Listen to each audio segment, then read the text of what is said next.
Just an observation about Paul Volcker. Volcker trained under Arthur Burns, and it was Volcker, along with Lazard Frères bankers, who dealt with the city of New York during the crisis in the early 70s. As Volcker put it, at one point he sat in the room and they're sitting around talking and realizing the entire economy of the area was collapsing. They had no idea how to handle it, and he simply says, we're going to act and hope that we give them something to pull it out. I have no confidence in our work at all, but we're going to do it anyway. It's rare that you find somebody who's worked in those sort of situations where they just know you still have to function. You have to do what you can do. That's where Volcker's confidence comes from, the financial collapse of New York City, the Financial Control Board, and so on. Working with Felix Verhagen. He was doing it in the boardrooms, I was doing it in the streets. We were in SDS in those days, weren't we? Actually, that was after SDS, but yes. Yeah.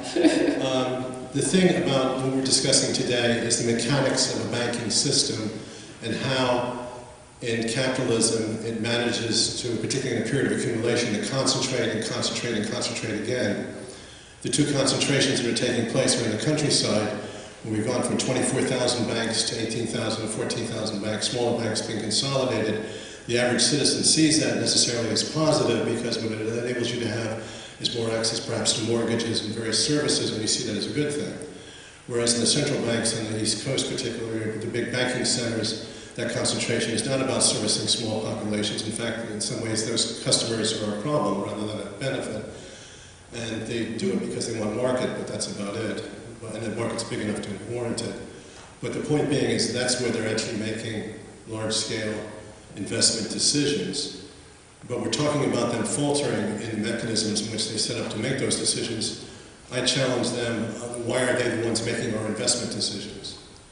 That's much more interesting to me, is that in fact, it's not whether or not they function, but whether or not over the years they've made the right economic decision. That's where the money is for major economic initiatives and so on, and what's going to be possible, what's not going to be possible. In New York City, they put the entire working class on rations and had no other solution in mind other than taking away the political control of New York City and taking it up to Albany, and so that the finances of the city were controlled by the Albany legislature and the governor for about 15 years, and they basically redeemed those bonds and paid them off. The stuff that had been pushed by the bankers onto the city, how to finance the city, and then took it out of the workers' butts as far as social services and standards. For example, no health insurance for hospital workers for 5 years. Wow. All hospital workers, below doctors, no medical insurance in the 1970s, early 80s. So, rather than a long statement, my question is, if this truly is a question, maybe we need a concentrated national bank that's actually controlled by the people, which makes the investment decisions, as opposed to letting private bankers make it for profit.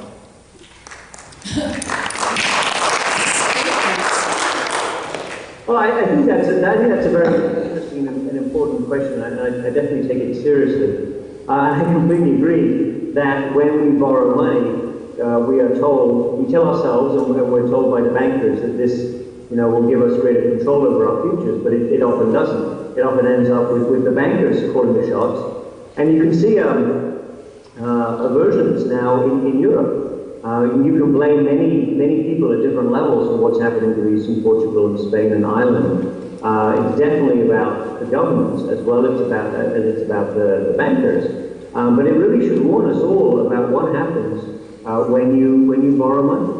This is a big question. As you know, going back to the origins of the American Republic, a big debate, including between Jefferson and Hamilton, about the extent to which you should have a national debt, the extent to which you should create the capacity for the government to issue debt, because that ends up with big implications for political control. Now, personally, I'm not a big fan of state-run banks either. I've done a lot of work in other countries where state-run banks end up being controlled by powerful people and distorted and used to their own end. So I think we should proceed quite carefully. But, your point about relying on debt, relying on banks is very well taken. We should be running our lives with less debt We should run our businesses with more equity and less debt.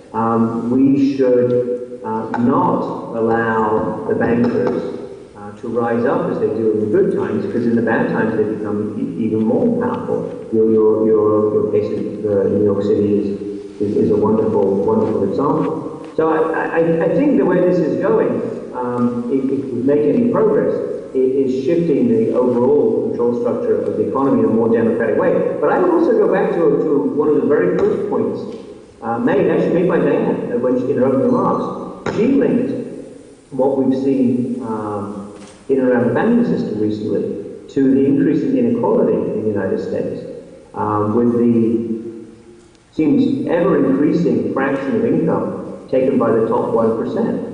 And all these banks and all these corporates that we complain about, of course, are just veils. What really matters is the people behind them, who are sometimes the owners of these corporations, and sometimes they're just the people who control them and run them. And that's, I think, what you should really worry about, really think about. How much power is falling into the hands of those people, those individuals, and how much wealth are they accumulating, and what are they doing with that money in political terms? And that's really what we should be worried about, and really ultimately what we need to fight against. Concentration of wealth and power in very few people's hands is not consistent with democracy.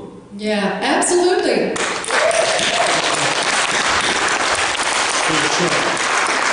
But nonetheless, the government does act somewhat as a banker now. It has sub-agencies like Fannie Mae and so on, which provide certain banking functions or certain capital sources. They also tax us and then issue T-bills and so on and so forth to fund it. They're truly acting in some ways as a bank already. They basically redistribute our money in regards to public works, infrastructure, and so on and so forth. So we have that kind of banking function taking place by the government. I don't think it's that well understood or controlled by the people either. It's a large amount of money, I must tell you. The stimulus that came down to rescue this economy is basically our money being regurgitated by the federal government. It's our savings, or what could have been our savings, or our debt that's now been taken on. We feel like we've all been mortgaged. There was other ways of doing that stimulation package. For example, they could have simply triple tax exempted state and city municipals, and by doing so and backing those, they got a lot of the stimulation done locally with local money rather than mortgaging our future and let us make the decision. So the decision-making banking function of the government is becoming really large and very concentrated. Yeah. It's a bank without a name. Just the pieces are out there, and they're functioning like a bank, but they're not discussing it. Right. Thank you. Yes, and there is a move on this state to come up with a state bank, like the Bank of North Dakota. And even our state treasurer is now beginning to move that way. So it'll be interesting to see. Okay, one last question.